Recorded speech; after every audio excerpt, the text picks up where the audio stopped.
Oh, I learned a lot of things while I was up there, and that is that you can debate, and you can passionately debate, but it doesn't have to ruin a friendship.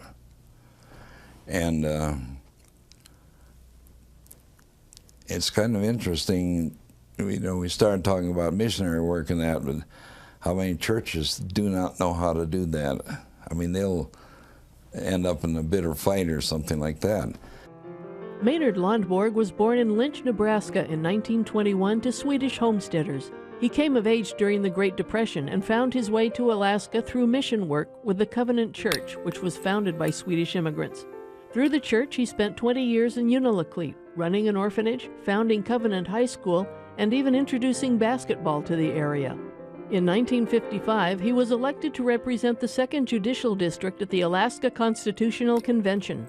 The document he and the other delegates wrote helped pave the way for statehood.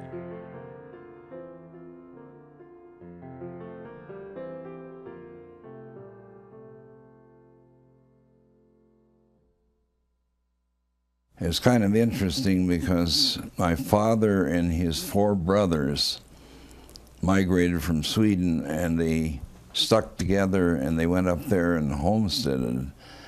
And they had lived in southern Nebraska for a few years, and then they heard that this military reservation was going to open it up for homesteading around Fort Randall.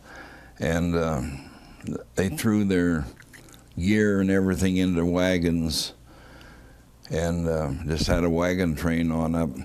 And the town, big town south of us, O'Neill, was the land office. And they stopped in there to see what land was available. And then they said, well, I think we'll go on up there as another 40 miles and look it over, and we'll be back in 2 or 3 days and file a claim on the land.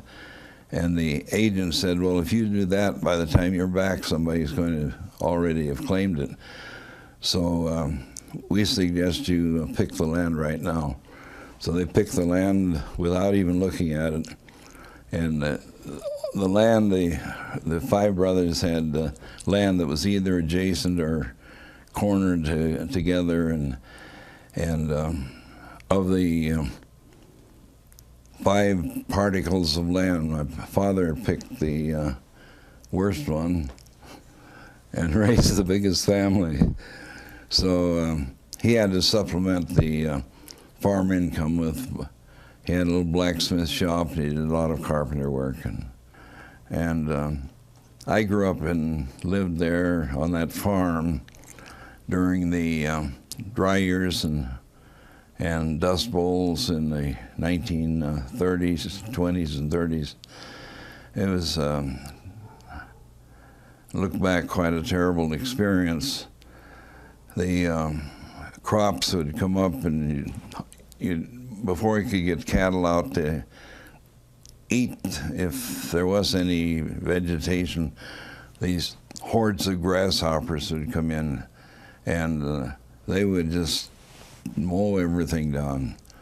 So we had dry years, dust bowl, grasshoppers, and then of course the Depression.